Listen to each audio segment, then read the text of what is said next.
কিরে ভাই, বাইক দেখি পুরো গাড়ির নিচে গেছে গা। এই কি অবস্থা? গাড়ি তুলে না কেন এরা? সার্জেন্টও খাড়ায় কথা কইতেছে।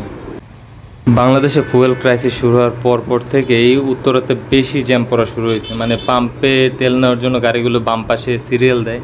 সিরিয়ালটা একদম কুর্মিটোলা হাসপাতাল পর্যন্ত চলে আসে। পাম্প কিন্তু নিকুঞ্জুতে, কিন্তু সিরিয়াল চলে আসছে পুরোপুরি কুর্মিটোলা পর্যন্ত। আর যে যাই বলুক না কেন, ঢাকা শহরে আমি যতটুকু মনে করি জ্যামের রাস্তায় বাইকাররাই মোটামুটি শান্তিতে চালাইতে পারে বলতে যে ফুল ফ্রি, মানে পুরো রাস্তা খালি উড়াধুরা চালাইতেছে ওইরকম না। জ্যামের মধ্যে যখন গাড়িগুলো দাঁড়ায় থাকে তখন সাইড দিয়ে, পাশ দিয়ে, ছোট জায়গা দিয়ে বাইকগুলো বেরোইতে পারে।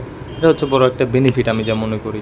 অন্যান্য গাড়িগুলি কিন্তু স্টাক হয়ে থাকে, বাইজে থাকে রাস্তার মধ্যেই। আর আজকে বেশি জ্যাম হওয়ার কারণ আমার মনে হইতেছে এইটাই। কিরে ভাই, বাইক দেখি পুরো গাড়ির নিচে গেছে গা। এই কি অবস্থা? গাড়ি তুলে না কেন এরা? সার্জেন্টও খাড়ায় কথা কইতেছে। সমস্যা নেই, মামলা টামলা দেওয়ার পর রাস্তা এমনি খালি হয়ে যাবে। আর দ্বিতীয় কথা হলো যে দেখেন, পাম্পের পরে কোনো গাড়ি নেই রাস্তায়, মানে পুরো রাস্তা ফ্রি। এই পাম্পের আগ পর্যন্ত সিরিয়ালের কারণে মূলত জ্যামটা সৃষ্টি হয়। কবে যে খরগোশ খুলবে সেটা আল্লাহই ভালো জানে।